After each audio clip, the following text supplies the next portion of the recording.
Hello and welcome everyone. I'm Firat Demir from OU Center for Peace and Development, the Department of Economics, and also Security in Context. Our distinguished guest today is Dr. James Boyce. Dr. Boyce is an Emeritus Professor of Economics at the University of Massachusetts Amherst and a Senior Fellow at the Political Economy Institute, Political Economy Research Institute. He is the recipient of the 2017 Leontief Prize for Advancing the Frontiers of Economic Thought. He's also the author of 18 books, and his most recent works include The Case for Carbon Dividends that came out in 2019 from the Polity Press, and Economics for People and the Planet, Inequality in the Era of Climate Change that came out in 2019 from Anthem Press.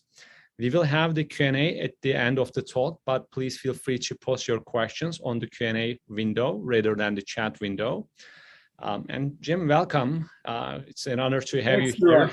It's a pleasure to be here. Yeah, I should clarify that those 18 books, I think you're counting some that I edited, but yeah, anyway, just wanted to make clear because the an impressive list. Yeah. And I mean, when I say it's an honor, I literally grew up reading your work as a young grad student and then faculty. So I'm really happy to have you here. And before it's further ado, I'll leave the camera to yours. Okay, thanks. Well, what I'd like to be sharing with you today are some thoughts about climate change through the prism of inequality. Climate change, of course, is occurring globally, but it's occurring in a world which is marked by very deep inequalities. And those are both implicated in the way that climate change is unfolding and in how we think about the kinds of solutions that we should bring to bear in addressing the problem. There are two main sides of the injustice associated with climate change. One is unequal responsibility for the problem, that is to say, unequal emissions around the world. And the second is an unequal distribution of harm. I want to focus today mainly on the harm side, but I would say a few words about emissions. This is the picture that I think is in certain ways worth 1,000 words in terms of showing which places are mainly responsible for the emissions from fossil fuel combustion in particular that have caused the problem of global climate destabilization.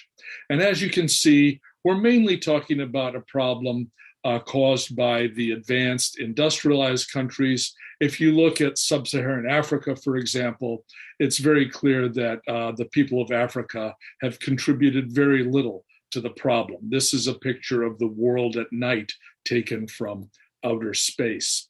If we try to put some data on those numbers, this is a map that shows cumulative emissions as of 2019 by country. And you can see that at this point, the United States and China are number one. Of course, in per capita terms, our emissions here in the United States still have greatly exceed in cumulative terms those of China. What's happening in brief, and I'm sure most of the people listening will already know quite a bit about it, is that the buildup of greenhouse gases in the atmosphere is causing global temperatures to rise, leading to a lot of climate changes and climate irregularities. Climate destabilization, I think, is the best way to describe it. And this graph from a recent report of the IPCC, the International Panel on Climate Change, Intergovernmental Panel on Climate Change, shows different trajectories in terms of what might happen in the future. And if we don't do enough to address the problem, we're going to be in for some really unbelievable warming. And even if we do address the problem, we're going to have a lot of changes to which we need to adapt. The harms from climate change vary across countries, and this has to do partly with climatological factors, prevalence of drought, risks of storm surges associated with intensified hurricane activity, problems of flooding. And those inequalities across countries are exacerbated by differences in the capacity of countries to cope with climate change, which have to do above all with their levels of income. So as we can see, when we look at risk adjusted for coping capacities, sub-Saharan Africa and South Asia are places that will be most severely impacted, even though these are places that have not contributed much to the problem. What I'd like to then focus in on is how, by thinking about climate justice as an objective, we can think about policies where we can both try to protect the climate and fight inequality at the same time. Rather than these be subject to some sort of trade-off, they can go hand in hand. And in particular, I'm going to focus in on three issues. One is the question of adaptation, which refers to steps taken to adapt to the climate destabilization that we fail to prevent. Some of that's clearly going to be necessary at this point, regardless of what we do to mitigate the problem down the road. The second is air quality, the co-benefits that come from reducing our use of fossil fuels, which improve public health and can improve environmental justice. And the third is the possibility of what I'm going to call universal carbon dividends, which I'll go into in a few minutes. First, adaptation. The basic question here is adaptation for whom? Who is going to be protected and who's going to pay for it? There really are two issues. One is who's going to come up with money to pay the costs of adaptation. And we know that however much money the world comes up with, it's not going to be enough. The resources are going to be scarce, in other words, for adaptation. And the second, and the thing I'll really focus in on, is who and what will be protected in our efforts to adapt to climate change.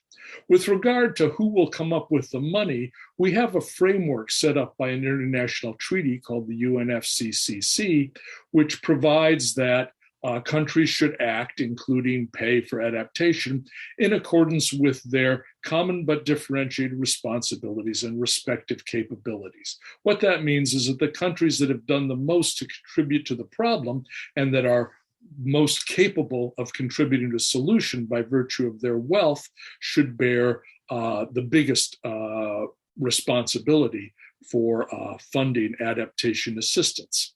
And there's something called the Green Climate Fund, which was set up under UN negotiations, which is designed to be a big pot of money by which the industrialized countries will assist developing countries in adaptation.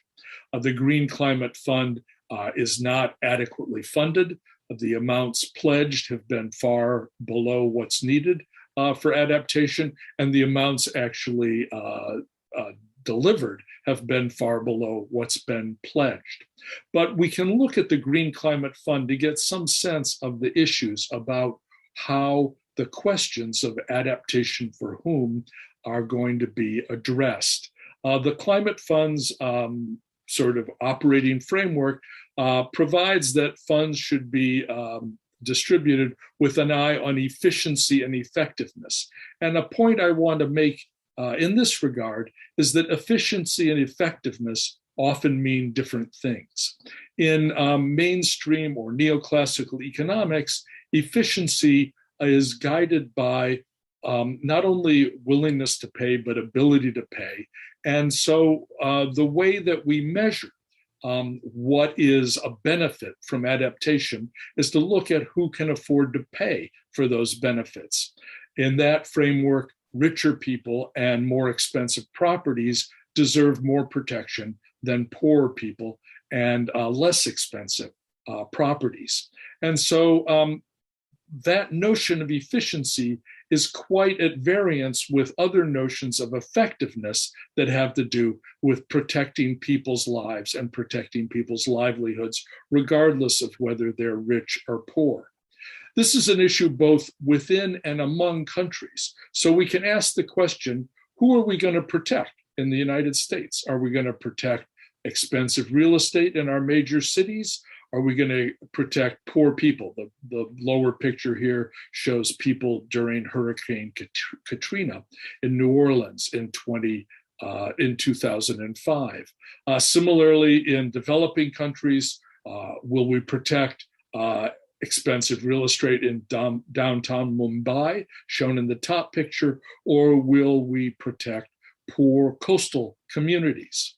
In certain respects, it might be considered more efficient to protect that expensive real estate, but it might be considered more just and more effective in terms of saving human lives to concentrate resources on the most vulnerable communities.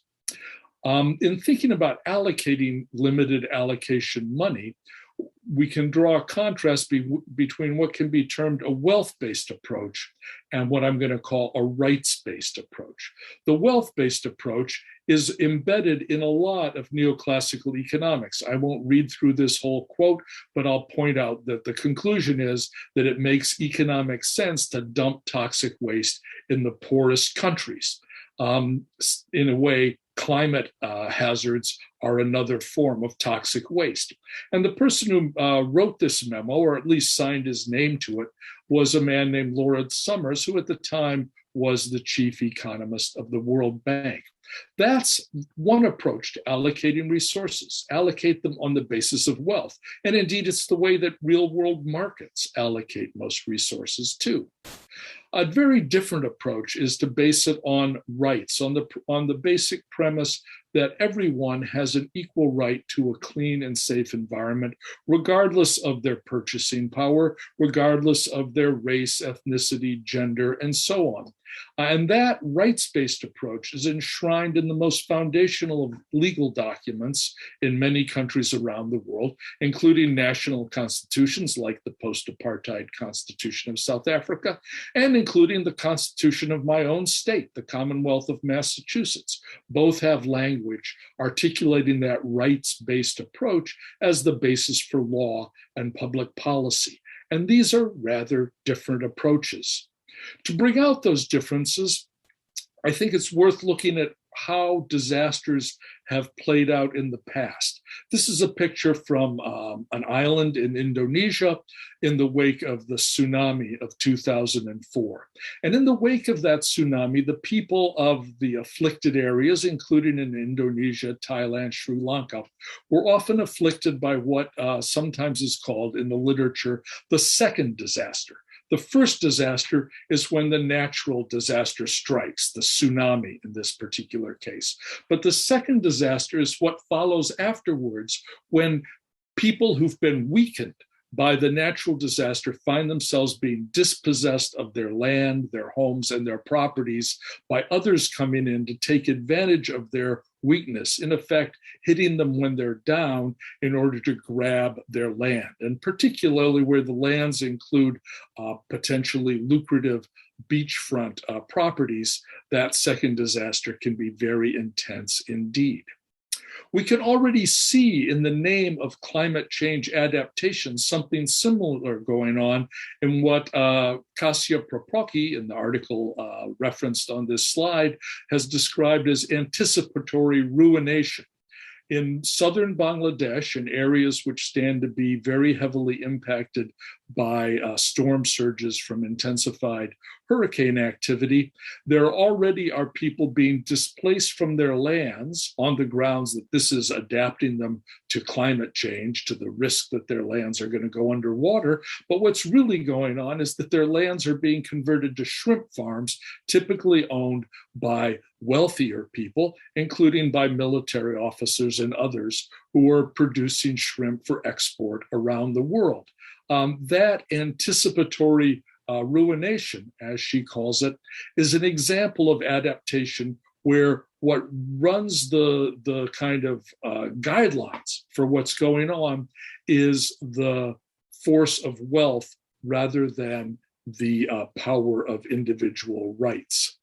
Another type of so-called adaptation could be the construction of border walls to keep low-income people and so-called climate refugees from intruding into protected spaces. And we can see something similar to that happening in the deployment of security regimes around the world, notably in sub-Saharan Africa, where it is anticipated that the intensification of natural disasters associated with climate destabilization will require some sort of response. And the main form, or one of the main forms that response would take, is not trying to protect people from those disasters, but rather trying to protect the West and powerful people from the poor people who are bearing the brunt of those impacts. So under the guise of adaptation, we can see a lot of different things happening, some of them potentially positive for those who are most vulnerable, and some of them potentially negative. Finally, with regard to adaptation, I want to raise some issues associated in particular with agriculture and food security. In modern agriculture today, plant breeders conduct what sometimes is called a varietal relay race against newly evolving pests and insects, and increasingly against climate change as well, where they're constantly having to breed new varieties in order to keep up with the changing environments in which crop plants grow. The raw material for that varietal relay race comes from traditional varieties still maintained by small farmers in centers of diversity around the world. Losses of agricultural biodiversity are, however, going on in those centers, partly due to the spread of so-called modern agriculture, displacing those diverse traditional varieties, and partly due to international trade, where cheap imports from the United States and other countries displace local production, particularly by small farmers.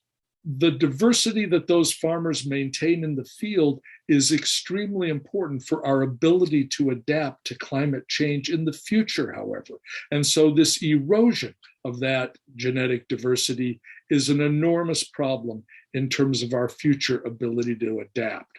The centers of diversity tend to be mainly in developing countries. As you can see in this picture, they're called Vavilov centers over the famous Russian biologist of the early 20th century, Nikolai Vavilov, who posited these centers.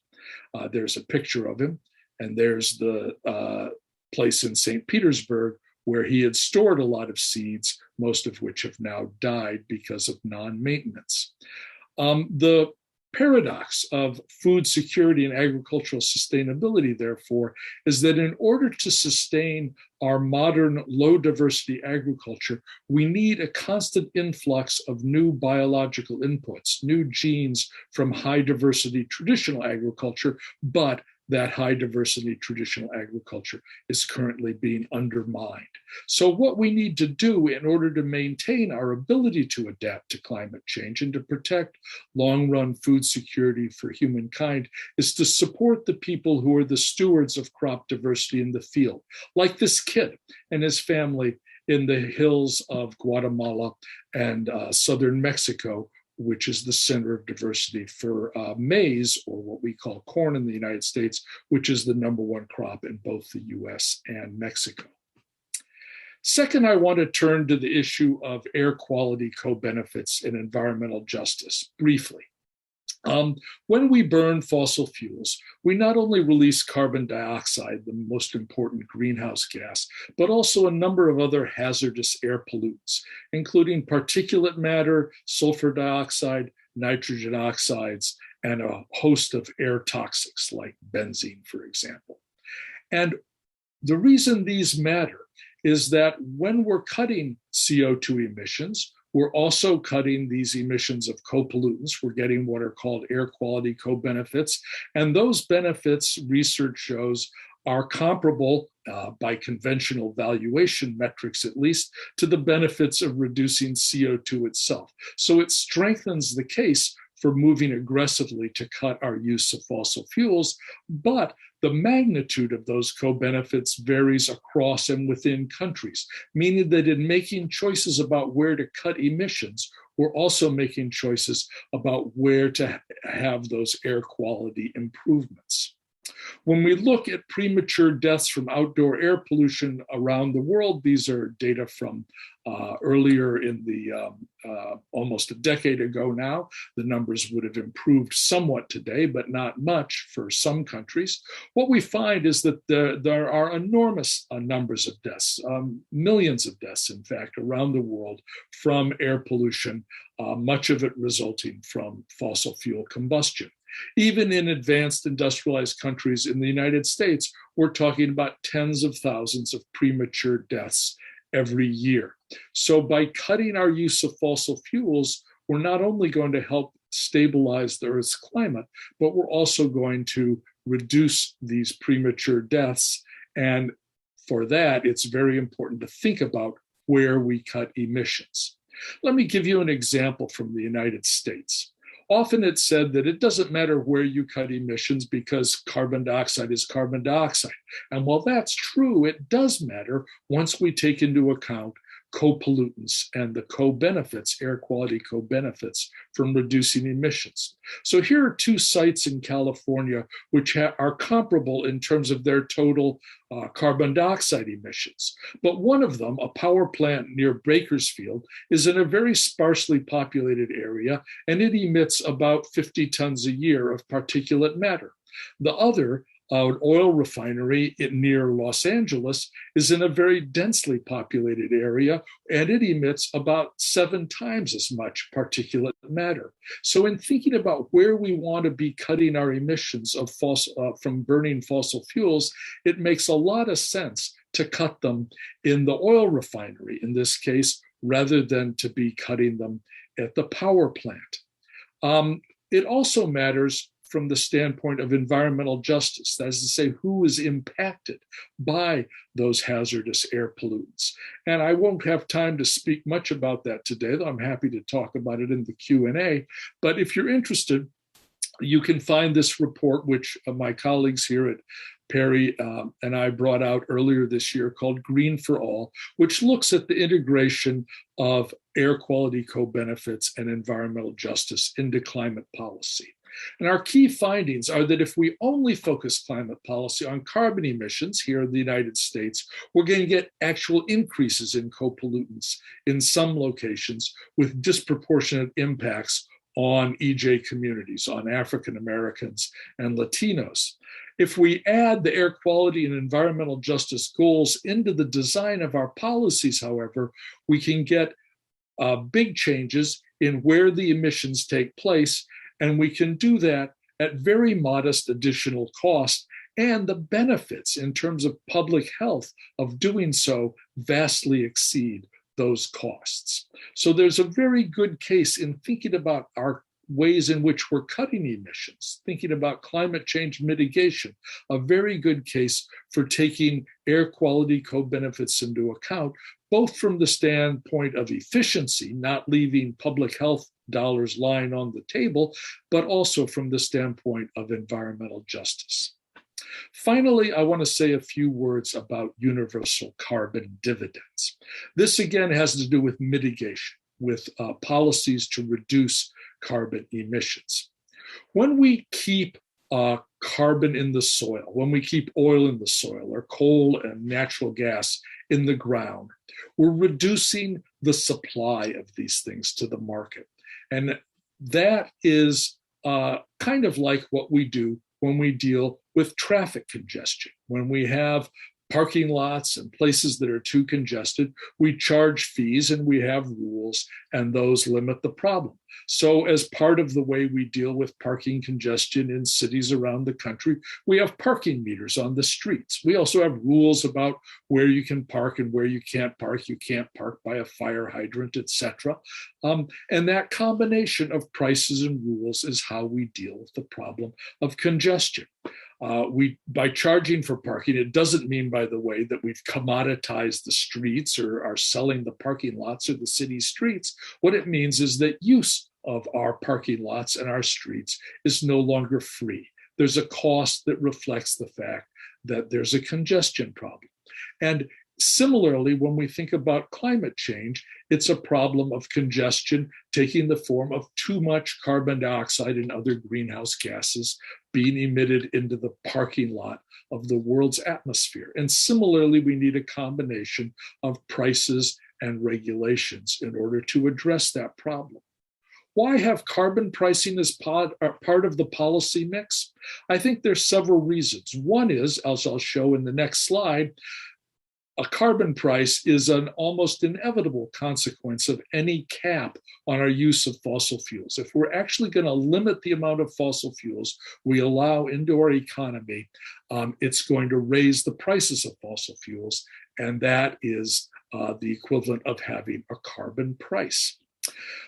Moreover, there are good things about having a carbon price, both in terms of the immediate reductions in emissions that result and in terms of the long-run effect of inducing demand-side shifts, inducing more investment in energy efficiency and in clean and green energy as a result of the rising price of using fossil fuels.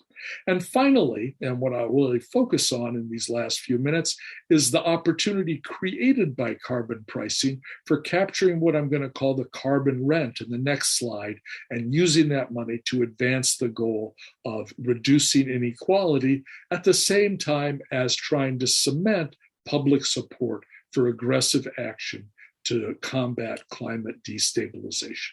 So here's the one economic slide I'm going to show. And for the non-economists in the audience, I apologize. I know these graphs are, well, economists love them and most other people don't. But here it goes. This shows a market for fossil fuels. Downward sloping demand curve. It's rather steep because demand for fossil fuels is what economists call inelastic. People need them. They're necessities, not luxuries. And a supply curve. The demand curve slopes down. As they get more expensive, people demand less. The supply curve slopes up. As they become more expensive, producers supply more. What happens when we put a limit on the amount of fossil fuels we're taking out of the ground, a cap, or we keep the oil in the soil, in the slogan of some of the climate activists? What we're doing is we're shifting the supply curve to the left. We're reducing the supply of fossil fuels. And what that does is it drives demand up that demand curve so that the price rises and the quantity consumed goes down. As you can see, the price rises more than the quantity declines because that demand curve is steep. It's inelastic. And that increase in prices multiplied by the amount that's still consumed is what's called the carbon rent. It's the extra money that is paid for fossil fuels. That money doesn't just disappear, however, it goes somewhere. And what I want to drill down and think with you a little bit about here is where that money should go. First of all, though, who pays the carbon rent? The carbon rent gets paid by consumers. Ultimately, even if the cap affects producers of fossil fuels or suppliers of fossil fuels, even if there's a carbon tax, which is equivalent in many respects on the suppliers of fossil fuels, that gets passed along to consumers as part of the cost of doing business. When you cut supplies, prices go up. You don't need to be an economist to know this. So how much do consumers pay? Well, it depends on their direct and indirect use of fossil fuels. By indirect, I mean fossil fuels embodied in other things they consume, like food and other products. In absolute terms, richer households pay more than poor households because richer households consume more fossil fuels and consume more of just about everything else. That's part of what it means to be rich. However, as a share of income, in industrialized countries like the United States, poor households pay more on fossil fuels than do richer households. It accounts for a larger share of their family budget, their household budget. So in that respect, any price on carbon, be it from a tax or from a cap, is like a regressive tax, a tax that hits the poor harder than the rich as a share of their incomes, relative to the incomes, even though in absolute dollar terms, again, the rich pay more. So that's where the money comes from. And that's a really big problem in terms of having any policies that limit the supply of fossil fuels and raise their price. It's a huge obstacle to that kind of policy. Now, in thinking about how to overcome that obstacle, we need to think about who gets the money. The money doesn't disappear. It's not shot to the moon. It's not buried in the backyard. It doesn't go to oil suppliers overseas. It's money that consumers are paying that's going to be captured by someone within the economy. Who? One possibility is to give the money to fossil fuel corporations.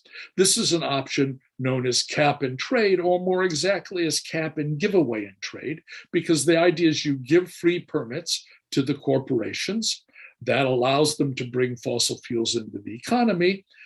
They don't pay more for those fossil fuels, but they sell them at a higher price because of the scarcity induced by the fact that there's now a limit or a tax on the fossil fuels. And the fact that they got the permits for free means that they get windfall profits. Those profits get distributed in proportion to the ownership of corporate stocks, which we know is concentrated in upper income groups, and indeed some of them flow abroad to foreign owners of stocks.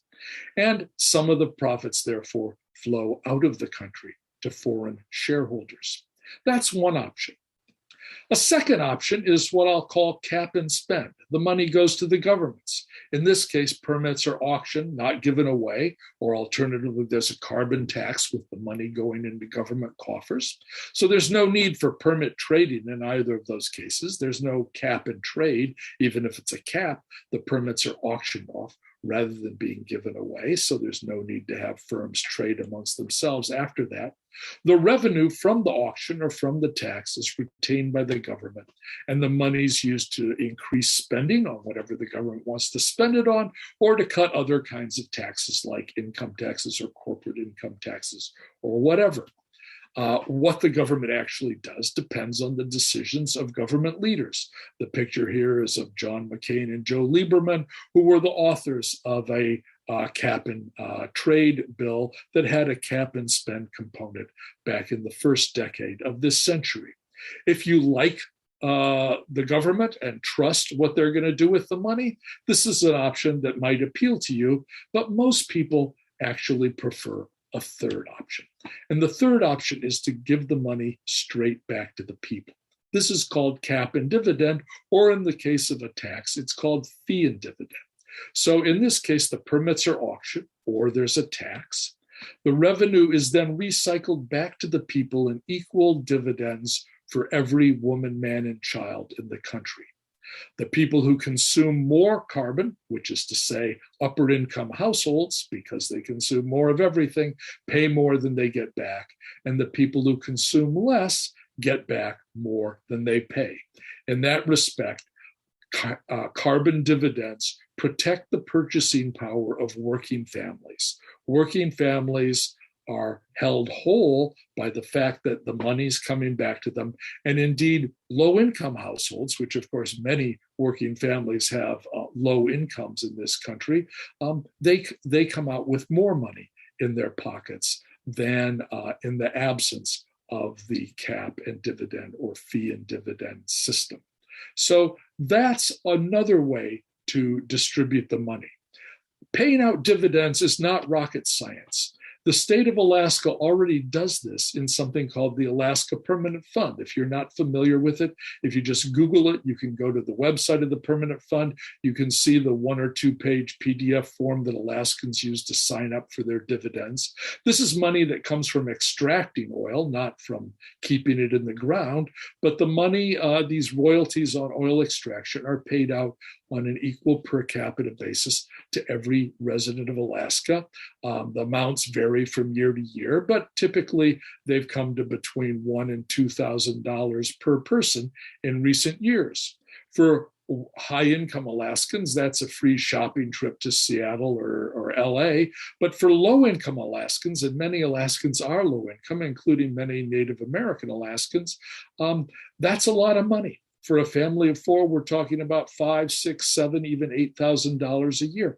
So it's a lot of money. And as you can imagine, this is a very popular program in the state of Alaska across the political spectrum. Paying out carbon dividends would be no more difficult than it is in Alaska to pay out its oil dividends. And if Alaska can do it, we can do it too.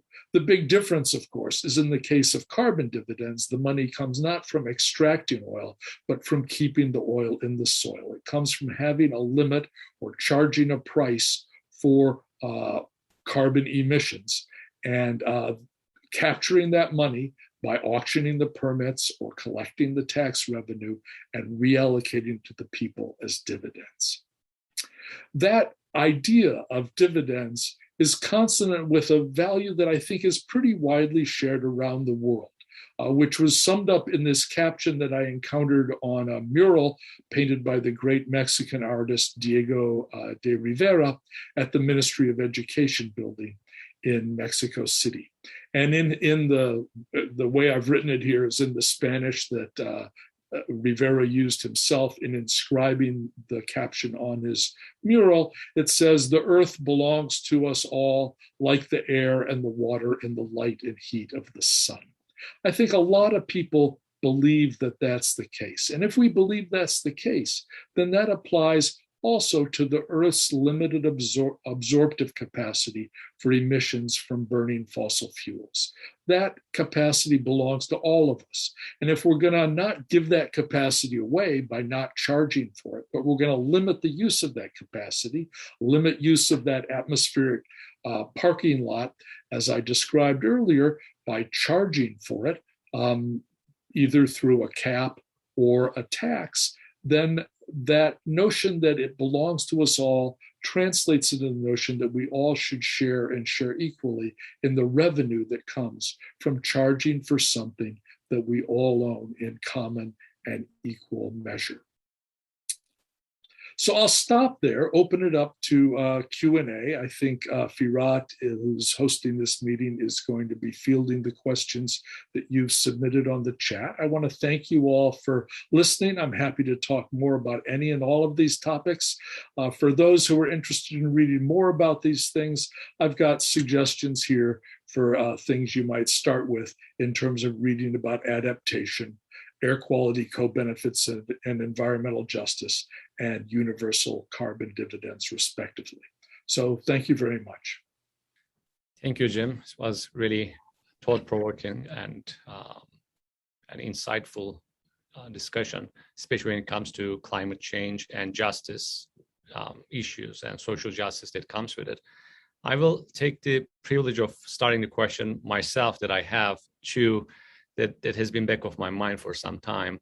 One is, in terms of the unequal distribution of the costs and benefits of the causes of climate change. And as you have emphasized in many of your books and your latest work with also your co-authors, that 6 countries, including the US, China, and other leading industrialized countries, account for over 60% of emissions cumulatively, right, since the Industrial Revolution started. And countries take the whole African continent, account for a very minuscule portion. I mean, you stated 3% or less of total emissions have come in history from Africa. But even then, if you look at the discussions, including the most recent climate summit in Scotland, that developed countries put this as a matter of charity, helping developing countries to tackle climate change. That also explains the inertia for helping the climate fund, right? It's about charity rather than an equitable distribution of the costs by those countries that are responsible. Yeah. Do you see a way out of it, like that debate being framed as a charity versus that actually this is what requires from an economic point of view that people will be paying for the true cost of their pollution for the last 200 years? Yeah. Well, it's as you're suggesting, it's clearly not just a matter of charity. Charity is something that you bestow on people who bear misfortunes that are no one's fault. But in this case, the misfortunes associated with climate destabilization droughts in sub-Saharan Africa, floods in certain places. Oddly enough, you can get both in the same country at different times of the year, vulnerability to storm surges and so on. Those are misfortunes that aren't natural disasters. They're really unnatural disasters that result from past activity. So claims of justice certainly would dictate that those who have contributed the most to the problem have a responsibility to assist those who are currently bearing the costs. Now, that said, all we have to try to implement that notion of justice are some fairly fragile international treaties, the most important being the United Nations Framework Convention on Climate Change that I mentioned in my talk. In that treaty, the principle was accepted by the United States and by all the advanced industrialized countries, by all the countries of the world. The principle was accepted that the richer countries should do more by virtue of their responsibility for creating the problem in the past and by virtue of their greater capacity, their deeper pockets for helping people adapt to the problem, cope with the problem. But translating that principle into practice has been a very difficult thing to do, and it really requires levels of political will that currently, I'm afraid, has been in short supply, let's put it that way, in most of the advanced industrialized countries. And I don't think there's a lot one can do about that other than point out that the most serious impacts of climate change are being borne by people through no fault of their own. And we who have the capacity and share the responsibility for creating the problem really ought to think about this not as something happening to someone else over there, but something we have done to those people that we can and should try to ameliorate through helping to fund adaptation assistance. This issue applies not only internationally, as I suggested in my talk, Firat, but also within our own country, within all countries. We need to think about who's most vulnerable and how we're going to make sure that adaptation assistance, that money to cope with climate destabilization, is allocated in a way that goes to those who need it most and who did the least to create the problem. Thank you. And my follow-up question is about the Green New Deal. And we had talks and discussions at the CPD and SIC on this, especially whether we can grow ourselves out of the climate crisis. Your work, as well as Bob Pauline's work from one of your colleagues, emphasized Green New Deal as one of the solutions. But the question is, do we have enough resources to produce and constantly replace solar panels, wind farms, the transportation network, automobiles, the batteries that are required to make them work, the insulation? Is it not the time to start talking about reducing or discussing the limits to growth and making it in an equitable way, right? Talking about degrowth in Burundi with $300 a year income is a different thing than talking it in LA or in the US with $65,000 a year income. But is it possible actually to tackle climate change without changing our standard of living the way we are used to? The UN panel on climate change, right, predicted that we need 5 Earths to sustain the level of consumption in North America alone, and we don't have that. Well, I think as I've written, Firat, what we need to ask ourselves is limits to growth of what, right? What are the limits? What kind of growth do those limits apply to? We know that gross national product or gross domestic product, national income, the size of the economy as measured conventionally, which is basically measured by everything that has a price tag attached to it, whether it's good, bad, or indifferent. That's a very poor measure of economic well-being of the population. It's a poor measure because it misses a lot of things that are actually very important to our well-being, like clean air and clean water and and unpaid caring labor. And it also includes things that are actually deleterious or that are the result of deleterious actions, like money spent on oil spill cleanups or money spent putting people in jail, right? So we know that GDP is not a great measure of human well-being. And I think it's absolutely true that there are limits to growth on conventional GDP, but I don't think that necessarily translates into limits on growth in conventional well-being. I think what we need to limit the growth of is the bad stuff that detracts from human well-being, and we need to increase and support the growth of the good stuff, as well as distribute it more equitably within countries and between countries. And so that's where I think, in a way, the limits to growth slogan, which has been so popular in the environmental movement since I was a college student, has really been, in certain ways, not particularly useful, because it's conflated growth of the good and growth of the bad. And in assuming that the good and the bad inexorably go together, it makes the same false assumption that I think we often see from opponents of environmental protection, corporations and others who claim that, oh, if you're going to protect the environment, that's going to come at the cost of jobs and human well-being. I don't think that's true. I think we can create jobs and improve human well-being by protecting the environment, and that means limiting our use of fossil fuels. It means limiting our use of other non-renewable natural resources. It means limiting the amount of pollution we dump into the Earth's air and water. But it doesn't necessarily mean limiting, and shouldn't, I don't think, mean limiting the growth of human well-being. Most importantly, the growth of human well-being in the poorest communities around the world.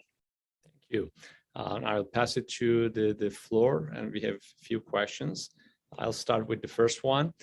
So in terms of the redistribution mechanism, the attendee is asking, can we apply the same type of dividend distribution to globally, basically from developed countries who are responsible for most of the carbon footprint, including China, to other countries that are suffering from the impacts? So can we imagine a similar type of compensation mechanism from polluters to sufferers or less polluters in terms of global economy? Yeah, that's a great question.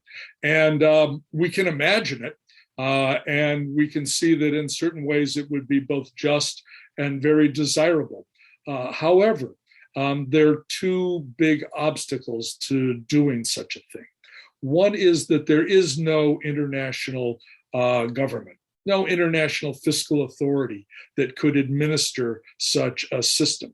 And the second is that if one did administer such a system, if one figured out a way to do it, you would be in a situation where the majority of people in the advanced industrialized countries, including in the United States and in Europe, would be paying more in higher prices for fossil fuels than they're getting back as their share of the global dividends. And while from the standpoint of global environmental justice, that would certainly be potentially a good thing, from the standpoint of the political viability of a serious limitation on our use of fossil fuels that results in higher prices for those fuels, I think it would be a really, really big problem, an insuperable problem. And so what I've advocated is what I think of as a MiniBaskets approach, that each country could and should implement its own carbon dividend policy, its own caps or taxes on fossil fuels, and redistribute that money internally. If we do that in every single country, we'll get the same outcome, that the majority of people will come out ahead because income and carbon consumption are so heavily concentrated at the top of the spectrum, and that there will be a progressive shift of wealth from those who have outsized carbon footprints at the top of the distribution to low-income households in particular. So we'll make a big improvement in equity within countries. We'll make a big improvement in climate destabilization by reducing our use of fossil fuels. Both of those are really important from the standpoint of international climate justice. But what we won't have achieved is that redistribution of resources from rich countries to poor countries that we talked about in response to your first question, Firat.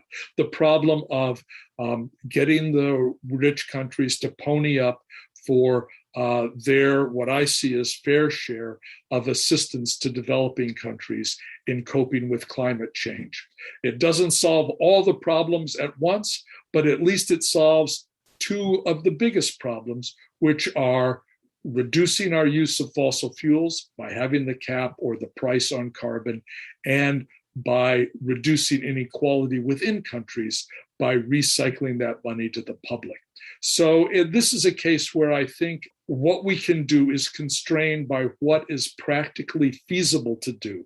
We don't have all the time in the world to deal with this problem. We've got to be dealing with these problems in the next few years and certainly in the next few decades. And so we can't wait for there to be global institutions that could manage such a redistribution, or for the political will to emerge to make it possible at a global level. What we have to attack are the problems we can actually solve here and now today. Thank you. And a follow-up question with it is about, again, with the global disparities and who is going to be harmed and who will compensate. Yeah. I think a related issue that can't wait will be the climate refugees. We already have over 80% of refugees in the world today are in poor countries. And the most recent refugee crisis from Yemen to Syria highlighted the importance of it, right? And I think that will be aggravated. And you have answered part of it. And the audience is asking also about the Glasgow meetings, if you are expecting anything to come out of it, or so far what has become public. Yeah. Are there any silver linings in terms of going forward? Yeah. Well, let me first say a few words about so-called climate refugees and then turn to Glasgow. I think we have to be a bit careful in talking about climate refugees. The most serious refugee problems we see in the world today, including the two you mentioned, Yemen and Syria, but also including the refugee problems in Central America, for example, are not driven by climate change. They're driven by violent conflict and by poverty. They're driven by dispossession. These are the things that create refugees. That's point number one. To blame those refugee problems on climate change is in a way to almost naturalize them, to say, oh, well, it's no one's fault in particular, it's the fault of climate change, right? And in fact, no, there are real actors that have contributed to these refugee crises and have made money, I would have to say, from the conflicts and dispossessions that have provoked those crises. So we need to think about attending to the dynamics that actually create refugees and drive migration, rather than to deflect them into thinking about solving climate change as somehow solving the world's refugee problems. Second point is that most refugees, especially those who are affected by climate change, who, for example, are migrating in response to rising sea levels or droughts or floods, insofar as such migration does occur, it's almost entirely within countries, not between countries, not across international borders. So in thinking about how to respond to those refugee problems, those internal migration and displacement problems that are really attributable to climate change and not to war and dispossession, there I think we again have to think about this as a form of adaptation assistance and about mobilizing international resources, particularly from the countries that can afford to help and have a responsibility to help deal with those displacements. Because it's certainly the case that some land is going to go underwater. Or be so frequently impacted by storm surges that people are going to move. It's certainly the case that some places may become too hot for people to live anymore, or too drought prone, or too flood prone. some of that is going to happen. And adapting to that is one of the challenges that we certainly face under that heading of adaptation. One last thing about climate refugees. I think one of the problems with attributing refugees to climate change and waving that climate refugee flag, which has been quite popular among many environmentalists, I have to say. But one of the problems with that is that it potentially feeds into some of those so-called adaptation measures that I referenced in my slides on border walls and on the security regime for sub-Saharan Africa, which involves basically deployment of troops, right? These are efforts to try to contain the problem in the countries that are most severely impacted by climate change, not to solve the problem, but to contain it so that problem doesn't spill over internationally. And I think, frankly, that's a serious misallocation of resources. We ought to be allocating resources not to suppressing the people who are affected by these problems, but rather to assisting them. Now, on to Glasgow. I think the jury's still out. The meetings, it's still underway. I am, as in so many cases, I hope for the best, but expect the worst. I would say on the whole, my expectations are rather modest. One of the reasons I would have to say that my expectations are rather modest is that not only are there the severe obstacles to international cooperation that we've already touched upon, but also within countries, there have been severe political obstacles to really taking serious steps to cut carbon emissions. The pledges that have been announced are not enough, and the implementation of those pledges is also not enough. They're huge shortfalls. So we're in store for some really serious climate destabilization unless we and other major emitters move aggressively to cut our emissions of fossil fuels. Now, moving aggressively, what does that mean? I think it means more than Green New Deal type measures, even though I support those measures. The focus of those measures has been on investments to reduce demand for fossil fuels, investments in energy efficiency, in building out renewables, in building mass transit, and so on. I think it's important to make those investments. I think it's important to make those investments with an eye on creating jobs and on a just transition for workers in the industries that will decline as we move through the clean energy transition. People working in the fossil fuel industries in communities that have been dependent on fossil fuel extraction. These communities and workers have sacrificed a lot for our well-being in the past, and it would be irresponsible not to attend to their needs in the course of this transition as well. But I think simply reducing demand for fossil fuels isn't enough. I think we also have to move aggressively to cut the supply of fossil fuels, to shift that supply curve, as I talked about in my slides. And what that means is putting a limit on the amount of fossil fuels that we're going to burn, a limit that's consistent with stabilization of the Earth's climate, somewhere within that 1.5 to 2 degrees Celsius level above pre-industrial levels that was agreed upon in Paris in 2015. Now, what does it mean to cut our emissions to stay within that limit? What it means basically is reaching something close to zero emissions or net zero by the middle of this century. Maybe we can, still be using some fossil fuels because we're making up for that by doing other things to sequester carbon and so on. There are possibilities for doing that, for what are called negative emissions. And those could turn out to be an important part of the solution as well. But basically, we need to be phasing out fossil fuels over the next 30 years, cutting our use of fossil fuels by something in the neighborhood of 8% per year. So what I've advocated is putting a ceiling on the amount of fossil carbon we allow into our economy that declines by 8% per year.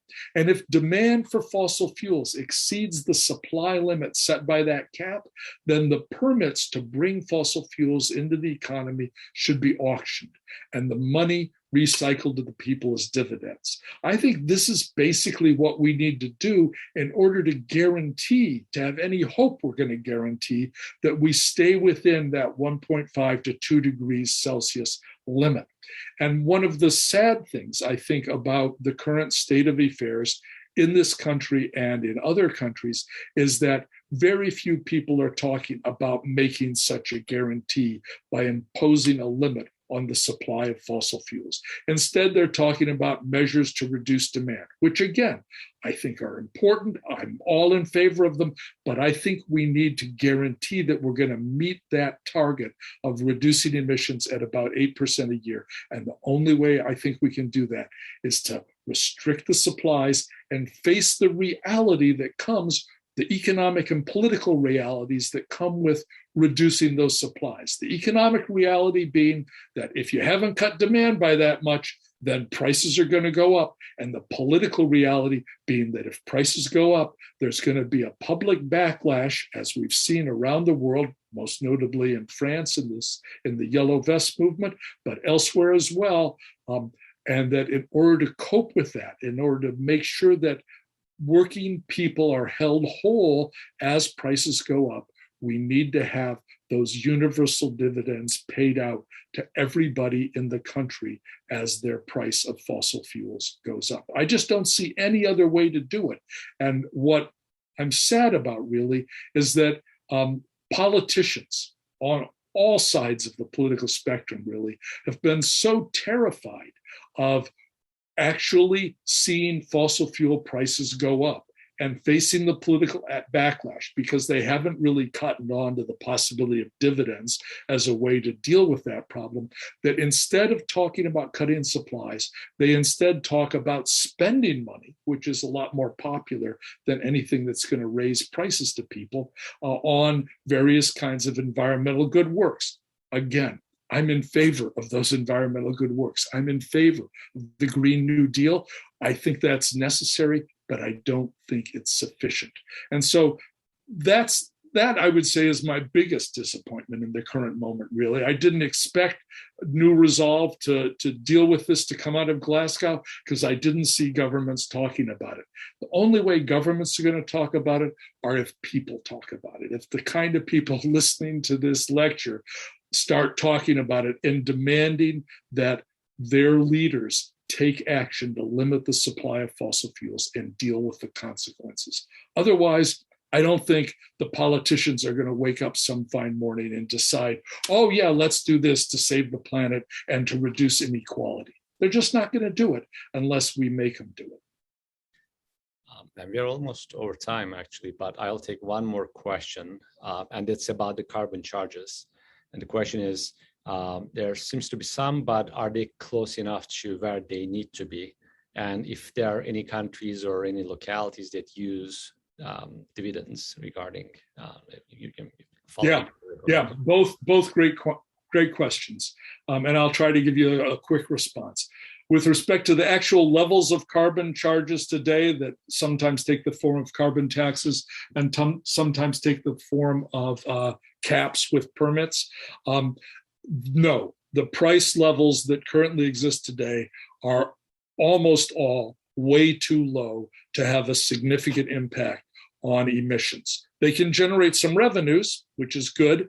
Some of them are used for environmental good works. That's good, but they're not big enough to have much of an impact.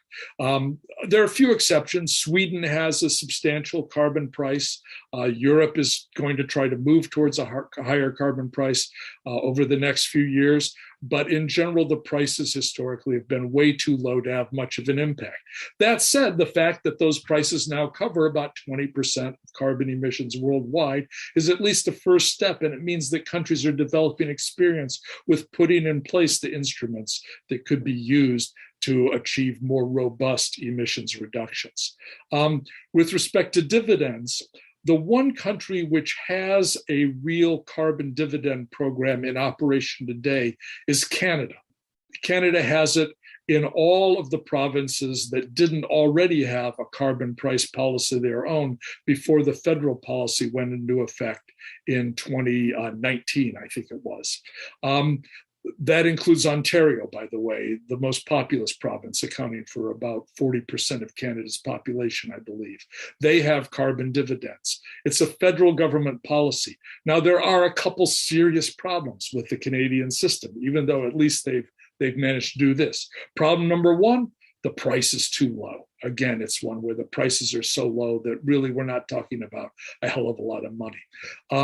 Problem number two is they chose to bury those dividends in income taxes, so that what happens is you get your dividend through a reduction in your income tax. Well, that's a place where it's so invisible, the dividend, that it's not really going to help in terms of people understanding and being able to compare the dividends they get to the prices they pay, the higher prices for fossil fuels that they would pay as a result of a carbon price. I think it's very important that the dividends not be buried in income tax rebates or anything of the sort. The dividends should come as a dedicated, the metaphor is a check in the mail. Nowadays, of course, most of these are electronic transfers into people's bank accounts, like the stimulus checks that we saw in the last year and a half during the COVID pandemic.